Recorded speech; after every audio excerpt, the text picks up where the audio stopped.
그 후에 예수께서 모든 일이 이미 이루어진 줄 아시고 성경을 응하게 하려 해서 이르시되 내가 목마르다 하시니 거기 신 포도주가 가득히 담긴 그릇이 있는지라. 사람들이 신 포도주를 적신 해면을 우슬초에 메어 예수의 입에 대니 예수께서 신 포도주를 받으신 후에 이르시되 다 이루었다 하시고 머리를 숙이니 영원히 떠나가시니라. 이날은 준비일이라. 유대인들은 그 안식일이 큰 날이므로 그 안식일에 시체들을 십자가에 두지 아니하려 하여 빌라도에게 그들의 다리를 꺾어 시체를 치워달라 하니 군인들이 가서 예수와 함께 못 박힌 첫째 사람과 또 그 다른 사람의 다리를 꺾고 예수께 이르러서는 이미 죽으신 것을 보고 다리를 꺾지 아니하고 그중 한 군인이 창으로 옆구리를 찌르니 곧 피와 물이 나오더라. 이를 본 자가 증언하였으되 그 증언이 참이라. 그가 자기의 말하는 것이 참인 줄 알고 너희로 믿게 하려 함이니라. 이 일이 일어난 것은 그 뼈가 하나도 꺾이지 아니라 한 성경을 응하게 하려 함이라. 또 다른 성경에 그들이 그 찌른 자를 보리라 하였느니라. 아멘. 앉으시기 바랍니다. 우리 기도하도록 하겠습니다. 진리의 영이신 하나님 아버지, 저희들은 이 자리가 참 좋습니다. 세상에서는 이것이 정말로 사실인지, 그리고 사실일지언정 알아도 불안하고 알아도 실망스러운 일들이 너무 많은데, 하나님의 쓰여진 진리의 말씀을 성령께서 우리에게 풀어주실 때, 특별히 단순한 사람의 입에서 전달되는 말이 아니라 하늘에서 내려오는 보화일 때, 그 진실이 우리에게 쏟아질 때 우리는 걱정하거나 의심하거나 불안해할 필요 없이 그저 감사할 따름입니다. 이 시간 하나님 아버지, 오늘도 이 자리에 모인 우리 성도님들, 또 가정에서 예배드리는 성도님들, 그들의 마음밭에 진리의 말씀이 떨어져서 우리에게 참 생명과 참 평안과 참 소망의 씨앗이 되게 하옵소서. 예수 그리스도 우리 구주 이름 받들어 기도합나이다. 아멘. 우리는 지난 몇 주간 예수님의 공생애의 클라이막스, 그러니까 공생애라는 말 들어보셨죠? 영어로 public ministry, 그러니까 공적인 사역의 마지막 1주간, 3년의 사역 중에 마지막 1주간을 우리가 수주간에 걸쳐서 살펴보고 있는데, 왜냐하면 이 마지막 주간에 상당히 많은 일들이 일어납니다. 중요한 사건들이 많이 일어나죠. 예루살렘에 입성하시고, 그 다음에 이 마지막 만찬을 하시고 제자들과 베드로가 예수를 3번 부인하고 붙잡히시고, 그 다음에 재판받으시고 억울하게, 그리고 십자가에 달려 죽으시고 부활하시고, 이 모두가 예수님의 마지막 한 주간 공생의 기간 동안에 일어난 그러한 굵직굵직한 사건들인데, 자, 오늘은 그 중에서도 클라이막스에 해당할 수 있는 예수님이 십자가에서 죄 없으신 온전한 의인으로서 죄인을 위해서 대신 죽으시는 그 장면이 오늘 본문의 말씀이 되겠습니다. 여러분들이 잘 아는 장면이고, 그렇지만 저도 또한 성경 말씀을 볼 때 매번 새로운 것을 발견합니다. 그래서 오늘 설교는 길진 않을 거예요. 하지만 오늘 설교는 공부할 내용이 많아서 관련 말씀만 11개가 있습니다. 그래서 공부를 싫어하시는 분들은 오늘 설교에 좋으실 수 있어요. 하지만 공부를 좋아하시는 분들, 특별히 진리를 알기를 원하시는 분들은 오늘 설교가 상당히 흥미있을 수 있다. 그건 제 책임이 아니고 여러분 책임이다. 제가 공부는 시켜드리지 억지로 공부할 수 있도록 만들어드릴 수는 없다. 여기까지 말씀을 드리고, 자, 오늘 한 절 한 절 차근히 살펴볼 텐데, 우리가 계속해서 보는 이 본문의 복음서의 내용들을 보면은 큰 그림은 예수에 관한 구약의 언약이 신약에 성취되는 것이죠, 그죠? 그래서 구약은 감춰진 보물이고 신약은 드러난 보물입니다. 그래서 구약의 예언들이 성취되는데, 그래서 이 28절에도 보시면은 이 구약의 예언에 따라서 이야기하고 있습니다. 그래서 보시면은 그 후에, 여기서 말하는 그 후는 예수께서 십자가에 매달리셔서 지금 이 순간이 오기 바로 전에 행하신 그 일 후에, 바로 전에 무슨 일을 행하시냐면은 예수의 육적인 어머니 마리아를 당신이 사랑하시는 제자 요한에게 부탁하셨죠. 그래서 어머니, 여자여, 당신의 아들이소이다. 제자에게는 너의 어머니다. 무슨 말입니까? 돌아가시면서 육신의 어머니인 마리아의 노후를 당신이 사랑하시는 요한에게 부탁하신 것이죠. 앞으로 우리 어머니를 부탁해. 그래서 요한은 그 길로 마리아를 모시고 가서 자기 집에서 돌아가실 때까지 모셨습니다. 아무튼 간에 그 후에 예수께서 모든 일이 이미 이루어진 줄 아시고, 여기서 말하는 모든 일, 모든 일이 이미 이루어진 줄 아시고, 이 모든 일이 이루어졌기 때문에 예수님께서 십자가에 죽으시면서 마지막 하신 말이 다 이루었다. 여기서 말하는 모든 일을 다 이루었다는 것은 무슨 뜻인가? 여기서 말하는 모든 일은 아버지 하나님께서 정하신 모든 일을 말합니다. 아버지 하나님께서 정하신 모든 일은 다 이루어진다. 아버지 하나님께서 특별히 당신이 택하신 자들의 구원을 위해서 아들에게 부탁하신 모든 일을 말하죠. 그래서 이 신학적인 개념에서는 이것을 이 구속의 언약이라고 합니다. 구속. 하나님 아버지께서는 구원으로 자들을 택하셨고, 그리고 그 구원의 일을 이루기 위해서 당신의 아들을 이 땅에 보내셨고, 아들은 순종의 죽음의 순종으로 이 아버지의 계획을 다 이루었다. 그리고 성령께서는 그 놀라운 구원의 은혜를 우리에게 깨닫게 하시고 적용케 하신다. 삼위일체 하나님 사이에서 이루어진 이 언약을 구속의 언약이라고 한다. 택함 받은 자들의 구원을 위한 모든 일을 예수께서 다 이루셨다. 그리고 성경을 응하게 하려 하사 이르시되 내가 목마르다 하시니 무슨 뜻이냐? 예수께서 목이 마르셨습니다. 상식적으로 목이 마를 수밖에 없죠. 목이 마른 정도가 아니고 우리가 상상할 수 없는 갈증이죠. 왜? 밤새도록 잡히시고, 목요일 밤에 잡히시고, 밤새도록 음식이나 물을 아마 제공 안 했을 거예요. 사형수에게 누가 물을 제공하겠습니까? 그리고 십자가에 매달려가지고 피와 땀을 흘리는 시간이 지금 꽤 흘렀어요. 몇 시간이 흘렀기 때문에 상당히 물이 말라요. 목이 말라요. 죽음에 이르러서도 목은 말라요. 그런데 이것을 표현하셨을 수도 있고 표현 안 하셨을 수도 있습니다. 목이 마르지만 그냥 입 다물고 돌아가실 수도 있고, 목이 마르다고 표현하실 수도 있는데 왜 굳이 목이 마르다, 내가 목이 마르다고 표현하셨냐면 성경을 응하게 하기 위해서.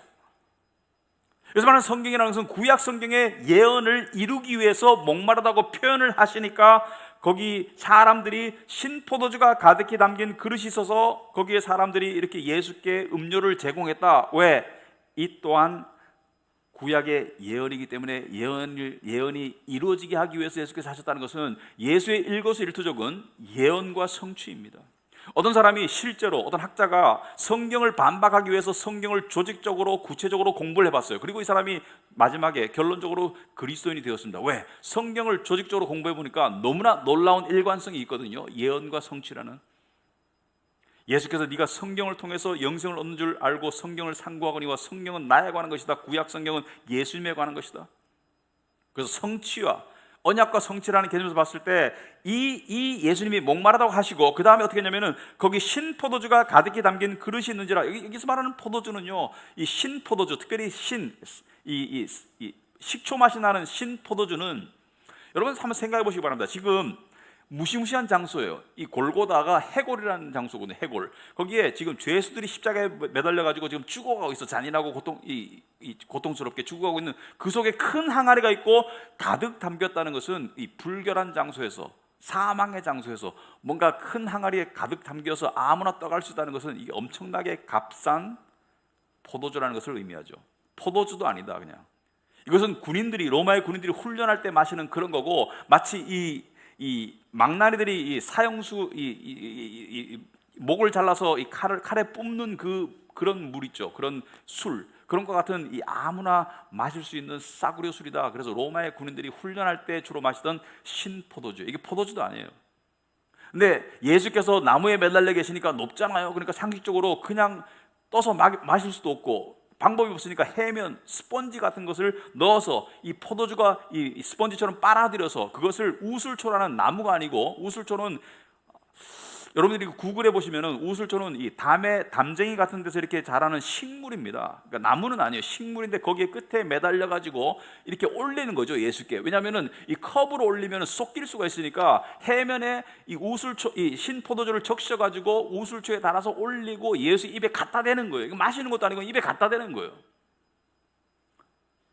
왜? 예수께서 목마르다고 하니까 예수를 죽였던 군인들도 그래도 양심의 가책이 있는지 마지막 호의를 베푼 것이죠. 그런데 예수께서 목마르다고 안 하셨을 텐데 왜 굳이 말하셨을까? 이 또한 구약의 예언을 이루기 위해서.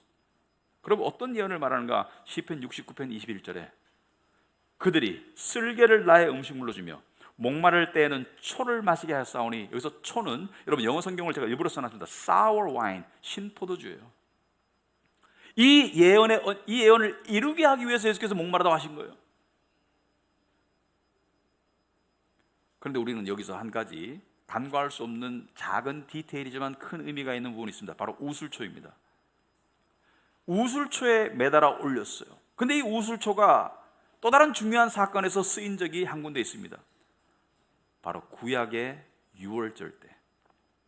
여러분 유월절 아시죠? 유월절은 하나님께서 애굽 땅의 모든 이집트의 모든 집안의 장자를 맏아들을 다 죽일 때, 그러니까 죄에 대한 심판이죠. 다 죽일 때 이스라엘 사람들, 유대인들의 집의 장소는 안 죽었어요. 그들이 죄가 없어서 안 죽은 게 아니고 그날 밤 죽음의 천사가 애굽 땅을 지나가면서 다 심판할 때 이스라엘 백성의 집은 심판하지 않게 하기 위해서 뭘 명령하셨습니까? 어린 양을 잡아서 그 피를 문설주와 인방에, 그러니까 문이 이렇게 있으면은 이렇게 발라라 이거죠. 이렇게 쭉 바르면은 거기는 죽음의 천사가 들어가서 장자를 죽이는 심판을 하지 않고 넘어갔게. 그래서 6월은 6월달이 아니고 넘을 월담하다. 넘은 pass over, 그러니까 pass over, 패스한다, 지나간다는 뜻이죠. 위로 지나간다는 뜻이죠. 그게 6월입니다. 근데 그때 양의 피를 담아서 문설주의 인방에 바를 때 썼던 식물이 바로 우슬초예요. 연결하자면 속죄를 상징하는 양의 피를 적셨던 그 우슬초가 지금은 피를 상징하는 포도주를 찍어서 피를 흘리는 양의 입에 갖다 댄 거예요. 양의 피를 적셨던 우슬초가 피를 흘리는 양에게 맞닿은 것이 지금 장면입니다. 이 포도주가 입에 닿자 예수께서는 마지막 말씀을 하셨죠. 예수께서 신포도주를 받으신 후에 마실 수 있는 게 아니에요. 그냥 입에 갖다 댄 후에 이르시되 다 이루었다 하시고 머리를 숙이니 영혼이 떠나가시니라. 이게 원어상에 보면은 영혼이 예수에게서 그냥 영혼이 떠난 게 아니고 예수께서 영혼을 떠나가도록 하셨다, 영혼을 내주셨다 이렇게 됩니다. 영혼을 내주셨다, 자발적으로, 의지적으로. 예수님은 죽임을 당하신 것처럼 보이지만 예수님은 자발적으로 죽으신 거예요. 예수께서 제자들에게 말씀하셨습니다. 요한복음 10장에서 나는 내 목숨을 버리는 건다, 내 스스로 버리는 것이다. 내게서 빼앗는 자가 있는 것이 아니고 내가 스스로 버린다 그랬습니다. 내게서 누가 내 목숨을 빼앗아가는 것이 아니고 스스로 버린다. 나는 죽어준 거야. 나는 순종적으로, 의지적으로, 자발적으로 내가 죽어준 거야. 왜? 하나님 아버지의 뜻에 따라서. 그리고 우리의 구원을 위해서 자발적으로, 의지적으로 당신의 목숨을 내어주셨다는 것을 의미합니다. 여러분, 예수님의 죽음도 인간의 몸으로 오셨기 때문에 모든 인간처럼 공통적인 일이 발생했는데, 여러분, 사람은 죽을 때 영혼과 육신이 분리됩니다. 이게 죽음이에요. 죽음은 존재의 소멸이 아니고 영혼과 육신이 분리되는 것이 죽음입니다. 그러니까 육신 속에 영혼이 있고 육신은 영혼을 가지고 있는 그릇과 같고 육신은 영혼이 활동하는 활동의 매개체이지만은 육신이 그 수명을 다하거나 육신이 목숨을 빼앗길 때 영혼은 육신에게서 떠나가요. 영혼은 나이가 없습니다. 그래서 인간은 다른 짐승이나 식물과 다르게 하나님의 형상대로 지음을 받아서 영원히 존재한다. 영원히. 그래서 예수님의 마지막 부활 때 예수님께서 말씀하셨죠. 의로운 자는, 선한 일을 행한 자는, 나를 믿는 자는 생명의 부활로 나올 것이고 그렇지 않은 악한 자들은 심판의 부활로 나온다는 것은 다시 영혼과 새로운 육신이 결합하게 되었습니다. 그때 예수를 믿는 자는 신령한 몸, 썩지 아니할 몸, 부활의 몸이고 예수를 믿지 않는 자들은 고통을 느낄 또 다른 몸으로 부활한다는 것을 아셔야 합니다. 여러분, 많은 사람들이 이 시대에 따라 달라요. 이 고대 사회나 중세까지만 하더라도 우리나라를 비롯한 모든 세계 사람들이 대부분이 내세가 있다고 믿고 살았어요. 내세는 존재한다. 그래서 신을 인식하고 살았습니다. 그래서 착한 일을 하면 복 받고 나쁜 일을 하면 벌 받는다, 이런 인식 속에 살았어요. 근데 오늘날 사람들은, 특히 현대인들은, 특히 서구화된 나라의 젊은이들은 무신론자 또는 생각하고 싶지 않아 절대 다수입니다. 하지만 한 가지 분명한 사실은 진리는 사람들의 의견에 의해서 조금도 좌우되지 않아요. 모두가 지구가 평평했다고 생각했던 시절에도 지구는 둥글었어요. 지구가 평평하다고 생각하는 사람이 80%이든 지구가 세모라고 생각하는 사람들이 20%이든 지구가 둥글다고 생각하는 사람이 1%이든 진리는 영향받지 않아요. 지구는 둥근 것이 진리입니다.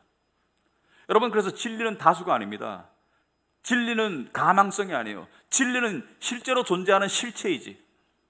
여러분, 오늘날 기독교인으로 산다는 게 점점 힘들어지고 있습니다. 복 받은 거예요. 왜냐하면 박해는 복입니다. 너희가 내 이름으로 박해를 받으면 복 받은 거예요. 여러분, 얼마 전에 목욕탕에서도 이 코로나 때문에 뭐 여러 가지 얘기를 하다가 기독교인을 막 욕하는 사람들이 많아요. 복 받고 있는 겁니다. 우리 참 기독교인들은. 왜? 너희가 내 이름으로 욕 들으면 복 받는 거예요. 근데 많은 사람들이 어떻게 생각하건 상관없습니다. 진리는 외로울 수 있습니다. 진리는 고통스러울 수 있습니다. 그러나 진리는 진리입니다. 외로움과 고통 속에서도, 또 때로는 기쁨과 번영 속에서도 진리는 똑같아요.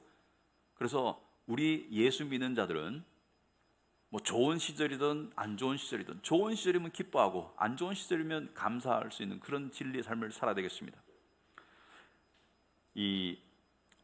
그런데 보면 참 웃긴 게, 평소에는 신이 없고 내세가 없다고 생각하는 사람들도 뭐 누가 꼭 죽으면 뭐 좋은 곳으로 가셨을 거야, 지 마음대로 생각해. 자기 마음대로 하늘에서 지켜보고 계실 거야, 나중에 다시 만날 거야. 만남의 장소가 안 좋아요. 좋은 데서 만나야지. 뭐 하려고. 여러분, 아이러니한 게, 그 신과 함께라는 영화가 1917년에 나왔죠. 지금 한 3년 전에. 근데 이게 우리나라 1000만 넘어가면 대박이죠, 그죠? 1400만이 넘어갔어요, 관람객 수가. 그래서 굉장히 이 관심과 인기를 끌었는데, 이게 내세에 관한 내용이거든요. 그러니까 그만큼 사람들이 인식하고 있지 않고 무시한 것처럼 보이지만 사실은 인식하고 살고 있다는 거예요. 왜? 하나님이 그 내세에 대한 인식을 심어줬기 때문에. 저도 가서 봤어요. 보는 내내 와, 재미없어서 죽는 줄 알았어요. 왜냐하면 제정신으로 보면 재미 하나도 없어. 율법주의야, 이거는. 근데 2편까지 나왔더라고. 그 2편을 안 갔죠, 당연히. 1편을 보고 2편에 1200만 명이 넘게 동원된 거예요. 그만큼 사람들이 관심이 있어요. 없는 척할 뿐이지. 나중에 봅시다. 관심이 있었건 없었건 상관없어요. 진리는 나중에 나타납니다. 자, 아무튼지 간에 모든 인간과 마찬가지로 당신이 육체로부터 영혼이 빠져나가시고 난 다음에, 근데 31절 보니까 이날은 준비일이다. 유대인들은 그 안식일이 큰 날이므로. 자, 준비일은 뭐냐? The day of preparation. 뭘 준비한다는 거냐? 옛날에 유대인들의 안식일은 토요일이죠. 그래서 오늘 달력을 보면 일, 월, 화, 수, 목, 금, 토, 그죠? 일요일부터 시작합니다. 일요일이 오늘날처럼 안식일 주일이 아니고 공휴일이 아니고, 일요일이 오늘날의 월요일과 같은 의미가 있었죠. 옛날에는 일요일부터 금요일까지 일하고 토요일 날 안식일이었어요. 근데 안식일 전날인 금요일 날, 그날이 준비라는 것은 안식일을 위해서 준비했다는 것을 알 수 있습니다. 뭘 준비했냐? 첫째는 몸과 마음을 정결케 했어요. 이건 우리가 본받아야 됩니다. 몸과 마음을 정결케 했어요. 그러니까 특별히 과격하거나 어떤 특별히 막 음란한 걸 보거나 시체를 보거나 이런 걸 하지 않았어요. 그래서 안식일을 준비했어요. 여러분, 이 원칙은 우리에게도 적용되고 적용되어야 합니다. 세상 사람들은 불금이라고 그러고 토요일 날 늦게까지 영화 보고 뭐 새벽 3시 시작, 4시 시작은 뭐 일요일 날 어차피 잠잘 거니까 그렇게 하는데, 우리 그리스도인들은 그렇게 보낼 수 없어요. 왜? 그럼 교회 와서 꾸벅꾸벅 졸아야 돼. 지루하면 좋으세요. 하지만 예배는 우리에게 가장 중요한 날이기 때문에 우리는 토요일 날 밤늦게까지 영화 보거나 뭐 파티하거나 그런 거 안 하는 거예요. 근데 유대인들도 마찬가지로 그렇게 했는데, 또 유대인들이 금기시는 게 있습니다. 지금 이 순간, 예수께서 십자가에 죽으신 이 순간의 다음날 안식은 1년의 안식, 50여 개의 안식일 중에 가장 중요한 안식이라서 큰 날이라고 그랬습니다. 큰 날. 왜 그러냐면은 이 날은 6월절에 해당되는 주일이었어요. 안식일이었어요. 6월절 기간 동안에 있는 안식일은 1년 중에 가장 중요한 안식일이었습니다. 그러니까 이 안식일 중에서도 안식일이니까 준비를 철저하게 해야 되는데, 시체들을 십자가에 두면 안 돼요. 왜냐하면 시체는 부정한 것이기 때문에. 그리고 시체는 저주를 상징하기 때문에. 그래서 율법에도 그렇게 명령되어 있어요. 신명기 보시면은, 신명기 21장에 보시면은, 여러분 주보에 나와 있죠. 오늘 좀 공부를 해야 한다고 그랬죠. 그래서 여러분 주보에 말씀 다 적어놨어요. 신명기 21장에 보면은, 사람이 만일 죽을 죄를 범함으로 네가 그를 죽여 나무 위에 달거든 그 시체를 나무 위에 밤새도록 두지 말고 그날에 장사해라. 네 하나님 여호와께서 내게 기업으로 주시는 땅을 더럽히지 말라. 나무에 달린 자는 하나님께 저주를 받았음이라. 무슨 말이냐면은, 안식일에 관계없이 사람을, 중범죄자를, 예를 들어서 적의 왕이나 적의 장수나 반란을 도모한 그런 이 배반자나 또는 이런 중범죄자를 그날 사형을 집행해서 매달 때가 있죠. 승리를 자축하기 위해서, 사람들에게 시각적으로 알리기 위해서, 또는 일벌백계 하기 위해서 나무에 매달아서 했거든 그날 밤이 오기 전에 시체를 내려가지고 장사 지내라. 밤새도록 두지 말라는 거예요. 왜?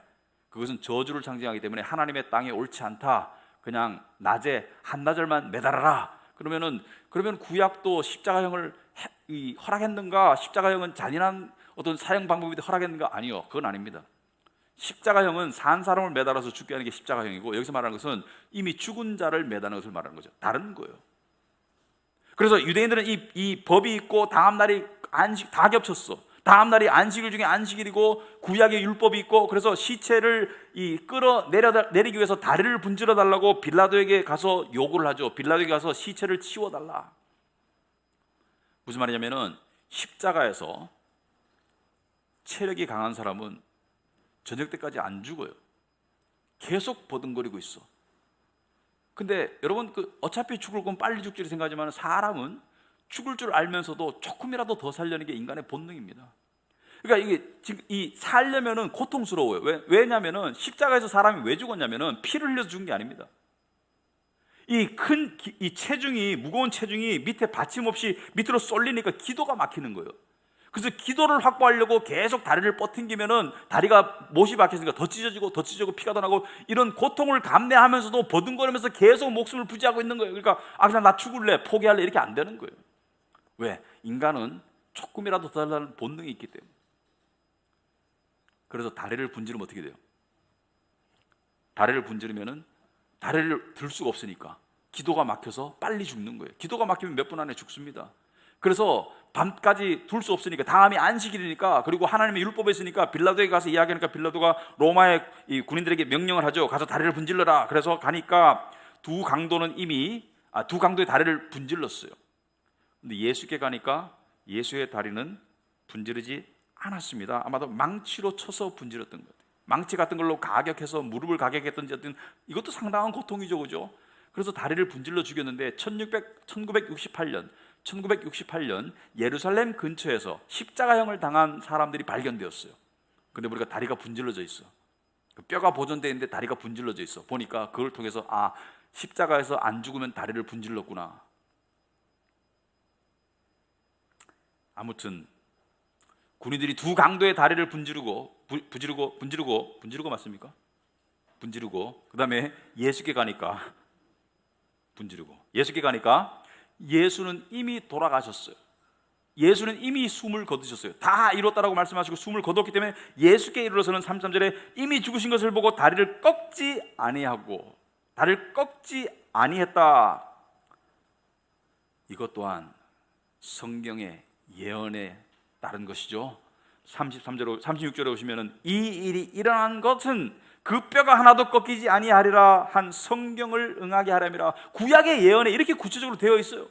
예수는 다른 두 죄수의 다리는 부러졌는데 예수의 다리는 부러뜨리지 않았어요. 왜? 이미 숨져 있기 때문에. 그것이 시편 34편의 예언이죠. 그의 모든 뼈를 보호하시며 그 중에서 하나도 꺾이지 아니하다. 예수의 모든 뼈는 보호하심으로 하나도 꺾이지 않는다. 다리가 부러지지 않을 것이고, 심지어 다리가 부러지지 않고 이미 죽었다는 것을 알고 난 뒤에도 죽은 사람을 죽었다는 것을 확인하기 위해서 로마의 병사들 어떻게 했습니까? 창으로 옆구리를 찔렀어요. 근데 옆구리를 찔렀을 때 조금이라도 갈비뼈에 닿았으면 뼈가 부러질 수 있었는데 뼈가 하나도 부러지지 않았어요. 이렇게 상세히 기록한 이유는 35절에 이를 본 자가 요한이 증언하였으니 그 증언이 참이라. 그가 자기의 말하는 것이 참인 줄 알고 너희로 믿게 하려 함이니라. 아멘. 여러분, 성경의 말씀이 기록된 이유는 읽는 자들이 믿음을 가지도록 하는 것입니다. 여러분, 믿음은 감정이 아니에요. 근본적으로 믿음은 진리의 실체입니다. 진리의 객관적인 실체가 믿음입니다. 그러므로 말씀의 객관적인 진리를 받아들였을 때 감정은 따라오는 것이지, 이거 없이 감정만 가지고 막 이렇게 하는 것은 근거 없는 감정주의로서 이것은 위험한 신앙입니다. 믿음은 감정 이전의 실체입니다.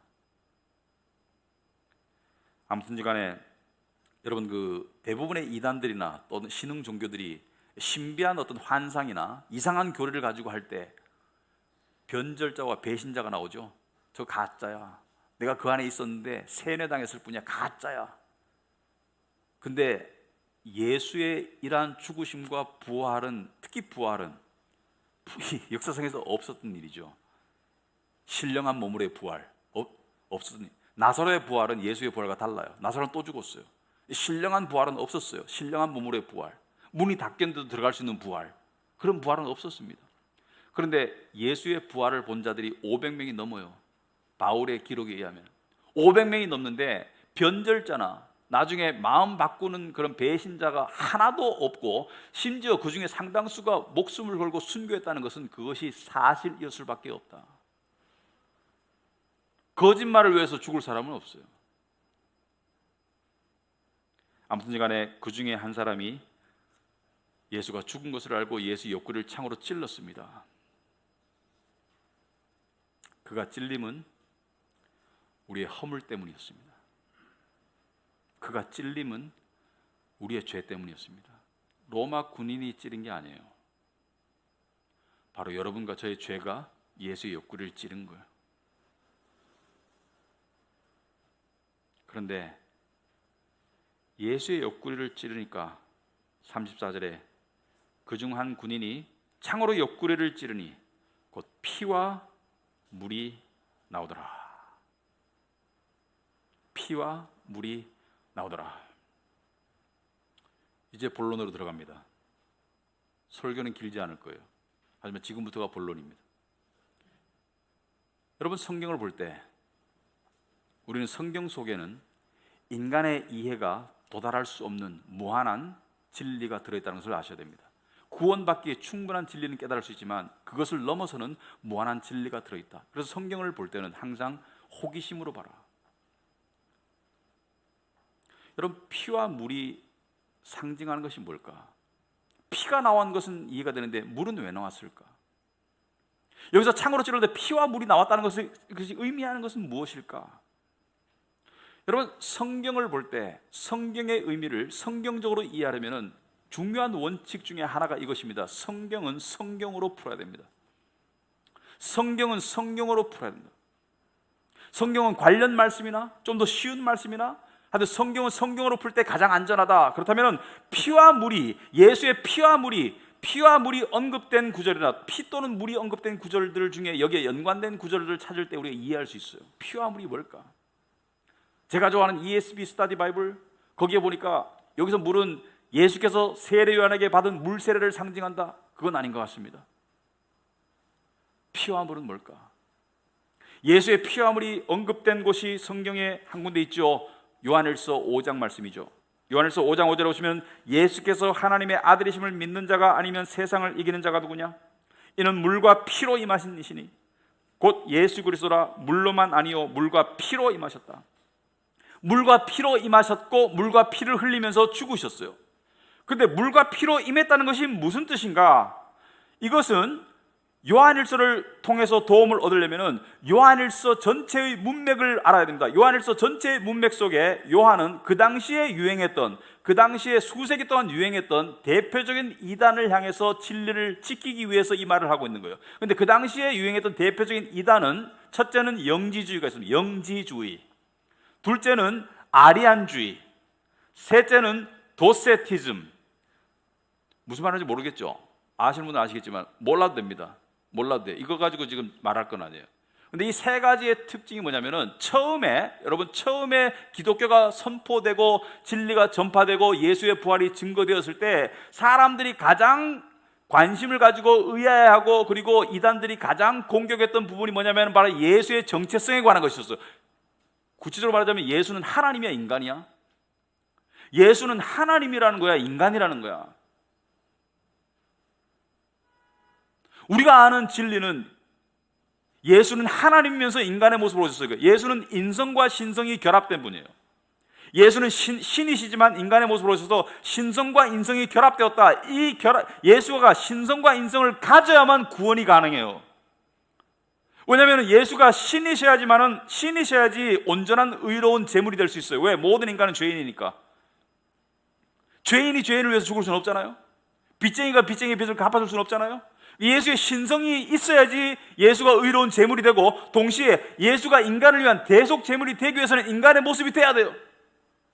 인간의 모습이 돼야지 그 고통을 느끼면서 죽을 수가 있는 것이죠. 그래서 신성과 인성이 뗄 수 없게 결합된 것이 예수의 정체성이라는 것이 정리가 되어 있습니다.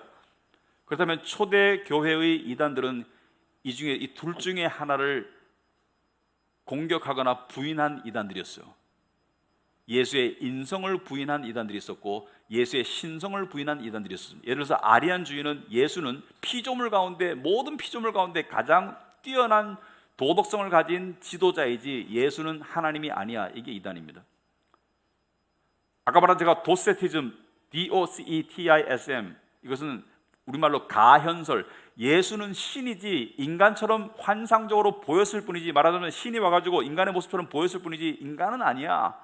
아니었어. 신이 어떻게 그렇게 고통을 당하고 비참하게 죽을 수 있어? 예수는 하나님이지 인간이 아니야. 이게 이단이었어요. 물과 피로 임하고 물과 피를 흘렸다는 것은 예수가 인간이었음을 증명하는 증거입니다. 그래서 요한은 같은 요한일서에서 그런 말을 했죠. 예수가 육체로 온 것을 부인하는 자마다 진리를 믿는 자들이 아니라고 이야기했습니다. 예수는 신이며 인간입니다. 어떤 사람들은 예수에 대해서 어렴풋이 알지만 이런 구체적인 내용은 몰라요. 구체적인 내용을 구체적으로 모르면 구체적인 신앙이 안 됩니다. 자기 전공이나 자기 직업이나 심지어 돈 버는 것은 구체적으로 그런 건 구체적으로 알면서 예수라는 가장 중요한 신앙의 우리의 주님에 대해서는 구체적으로 모른다. 이것은 신앙인으로서의 자격이 없습니다. 예수는 신성과 인성이 뗄 수 없이 결합된 것이 예수입니다. 그래서 예수의 인성을, 예수가 인간의 몸으로 오셨다는 것을 말하기 위해서 요한은 예수가 죽었을 때 나온 피와 물을 이 요한복음에 적었다고 주장하는 것이 첫 번째 해석이고, 그럼 이 물은 어디서 나오느냐? 의학적으로 봤을 때 인간의 인체 안에는 심장과 폐 주위에 물과 같은 액체가 있어요. 그래서 창으로 찌르면 그쪽에서 물이 나올 확률이 거의 99%다. 자, 두 번째 해석은 뭐냐? 또 다른 해석이 가능합니다. 또 다른 해석이. 여러분, 이 물, 저는 특별히 물에 관심이 있어요. 피는 이해가 되는데 물은 왜 나왔을까? 죽으면서 피를 흘리고 죽었다 그러지 물을 흘리고 죽었다는 표현은 잘 안 하잖아요. 물은 왜 나왔을까? 이 물은 예수께서 니고데모와 대화를 나눌 때 그 대화 속에 또 한 번 언급이 되죠. 니고데모는 유대 율법 학자로서 바리새인으로서 구원의 길을 안다고 생각하면서 가르쳤던 사람인데 자기는 몰랐거든. 사실 예수의 시체를 수습하는 것도 니고데모죠. 니고데모는 저는 믿고 죽었다고 전해진 이야기 전해지고 있습니다. 니고데모는 믿고 죽었어요. 그래서 폐가 망신하죠. 집안의 재산이 다 뺏기고 자식들은 거지가 되고 그랬습니다. 아무튼 간에 니고데모가 예수를 찾아와서 당신은 랍비어, 당신은 선한 선생인 줄 내가 알겠습니다. 예수는 니고데모의 마음을 꿰뚫어 보셨죠. 얘는 지금 구원을 받는 길이 궁금하구나. 얘는 지금 숙제를 가지고 왔구나. 그래서 예수께서 뭐라 합니까? 사람이 거듭나지 아니하면 하나님 나라에 갈 수 없어. 니고데모가 말합니다. 머리가 똑똑한데 바보니까. 머리만 똑똑하지 않으면 이 바보니까. 바보라는 건 진리를 모르는 바보니까. 이렇게 묻습니다. 그럼 두 번째 엄마 뱃속에 들어갔다 나와야 되나요? 예수께서 말하죠. 내가 진실로 내게 말하노니 사람이 물과 성령으로 나지 않으면 하나님 나라에 갈 수 없다. 여기서 물이 언급이 되죠. 물과 성령으로 나지 않으면 하나님 나라에 갈 수 없다. 여기서 말하는 물과 성령으로 거듭난다는 것은 뭘 말하느냐?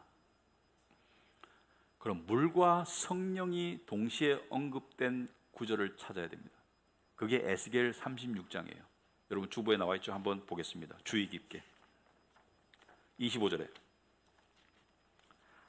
맑은 물을 너희에게 뿌려서 너희를 정결하게 하되 곧 너희 모든 더러운 것에서와 모든 우상 숭배에서 너희를 정결하게 할 것이며 또 새 영을 너희 속에 두고 새 마음을 너희 속에 줄 것이다. 여기서 새 영과 새 마음, 새 영과 새 마음은 믿는 자들에게 성령께서 내주하실 때 일어나는 반응입니다. 현상입니다. 그러므로 새 영과 새 마음이 있다는 것은 성령의 역사를 말하고 성령의 내주를 말합니다. 그래서 예수께서 물과 성령으로 거듭나는 현상을 에스겔이 미리 예언한 거예요. 새 영을 네 마음속에 줄 것이다. 성령으로 거듭날 것이다. 그리고 물은 뭐라고요? 물은 모든 죄를 씻기는 정결케 하는 은혜의 샘물을 말하죠. 물은 더러움을 씻기는 정결케 하는 은혜의 샘물을 말합니다. 종합해서 말하자면 저는 이 해석이 맞다고 생각합니다.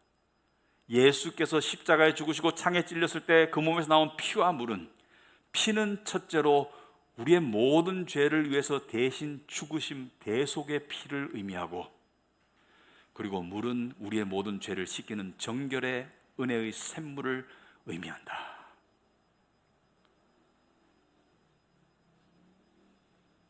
믿는 자들은 자기의 죄에 대한 죽임을, 저주를 예수께서 대신 받으셨고, 그리고 그분으로부터 나온 그 은혜의 샘물을 통해서 모든 죄가, 더러움이 씻겨지고 모든 죄와 우상숭배의 죄가 씻겨졌다.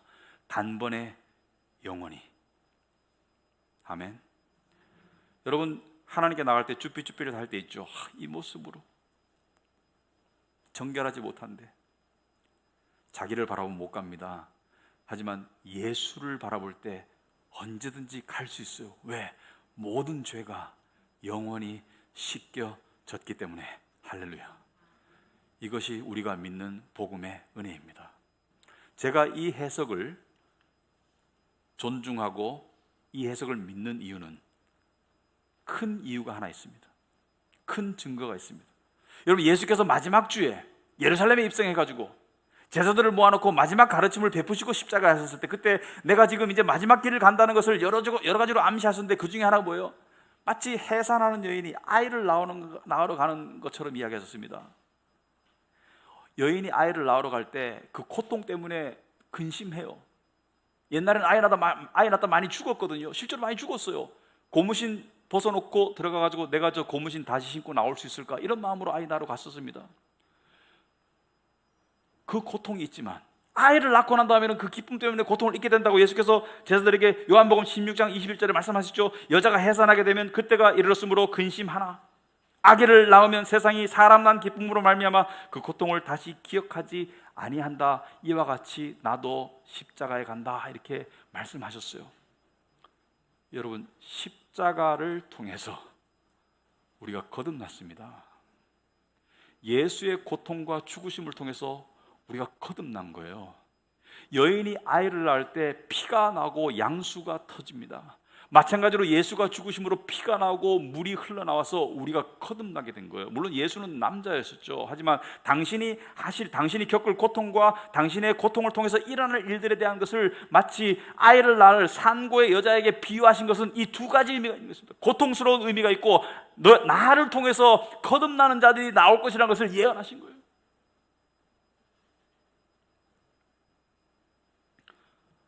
여러분, 그래서 우리가 믿는 복음이 복된 소식입니다.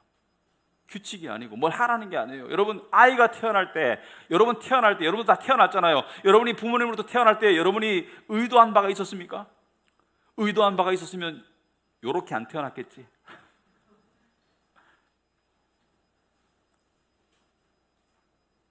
여러분 노력했나요? 나는 크리스마스 날 태어날 거야. 노력했나요? 아니죠. 여러분이 알지도 못할 때 태어나진 것이죠. 여러분의 의지와 전혀 무관하게, 여러분의 노력과 전혀 상관없이 태어나졌어요. 마찬가지로 우리도 거듭나졌습니다. 하나님의 계획에 의해서, 예수님의 공로에 의해서, 성령님의 인도하심에 의해서 우리는 거듭나졌어요.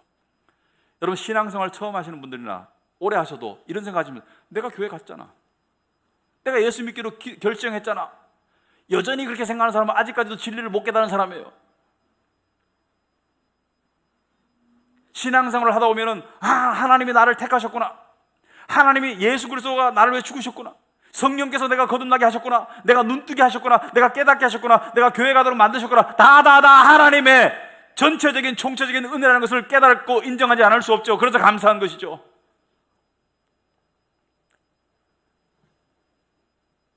너무 기뻐요. 그 은혜가 너무 감사합니다. 여러분, 저는 주일이 좋습니다. 주일이 제일 힘들긴 합니다, 육체적으로. 하지만 주일이 왜 좋냐면 이 진실을 마음껏 이야기할 수 있고, 그리고 우리 하나님을 함께 예배하고 감사하고 영광 드릴 수 있기 때문에 좋아요. 하나님이 너무 좋아요. 나 혼자는 구원받을 수 없어요. 나는 저주받아야 마땅한 죄인이에요. 하지만 예수님이 다 하셨어요. 그분의 몸에서 나온 피와 물의 의미를 새기고 살아가는 우리가 되길 바랍니다. 기도하겠습니다.